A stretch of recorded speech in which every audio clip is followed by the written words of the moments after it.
Hi, my name is Huseland, and I'd like to share with you a little bit of my personal story of faith. I've had a lot of major changes in my life, from moving states and even countries, to just personal struggles or struggles with my family.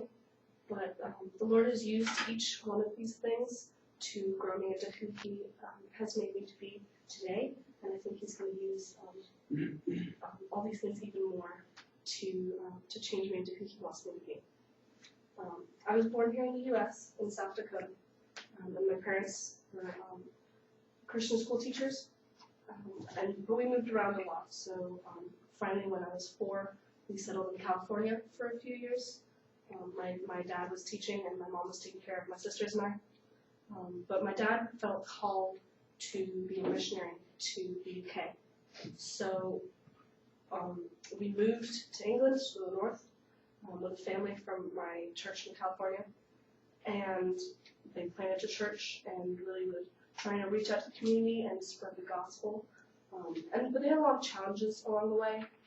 It's hard planning a church, raising money, and all the funds that they have to figure out, as well as just reaching out to a community that doesn't necessarily appreciate it being reached out to in England, because it's very spiritually dark over there.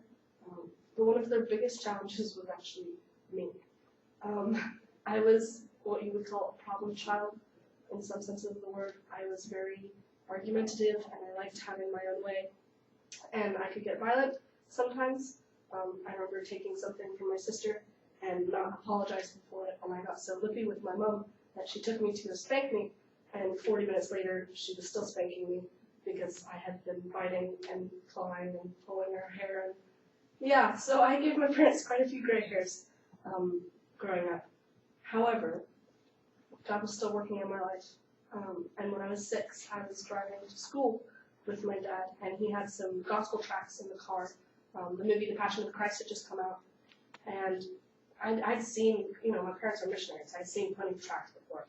But the Holy Spirit really moved in me, and it suddenly clicked. Just that I can't do it by myself, that no matter how hard I try to put on appearances or to work my way into His good graces, that I can't do it by myself, and I need a Savior. And that point in my life, really God drastically changed me. I stopped fighting with my parents so much, and I really started to grow in Him, and I was really content in where we were, and friends, and where we were living. However, my dad felt called when I was about 8.5 to go back to the U.S. to take care of his parents and to start teaching again.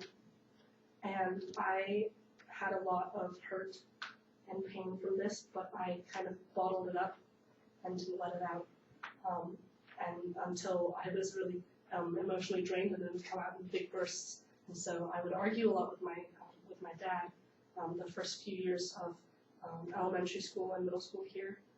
And it was really hard for him, just because all the temptations in me to be right again were coming up, and really coming out at him specifically. But the Lord worked through friends and teachers, through high school especially, and really convicted me of that, and really reconciled my dad and I together, and we have a great relationship now today. Which brings us to now. Graduated high school, come here to Laterno. I think with all those major changes that are going on in my life, this has been one of the most amazing experiences I've had yet. This first semester, I've already grown so much and seen so much change that the Lord has brought about, just working in me and showing me how I can be glorifying Him and not myself. And so, so I think that this semester, God has really shown me that no matter the changes that are going on in my life, with moving or family struggles or struggling with my own failings and beating myself up, that no matter what, He is still good, and He is still Lord, and He's going to grow me through those things. And so I look forward to these next few semesters, seeing how He's going to grow me and work in my life and the life of those around me. And just I look forward to spending these next few years with y'all and growing even more. Thank you.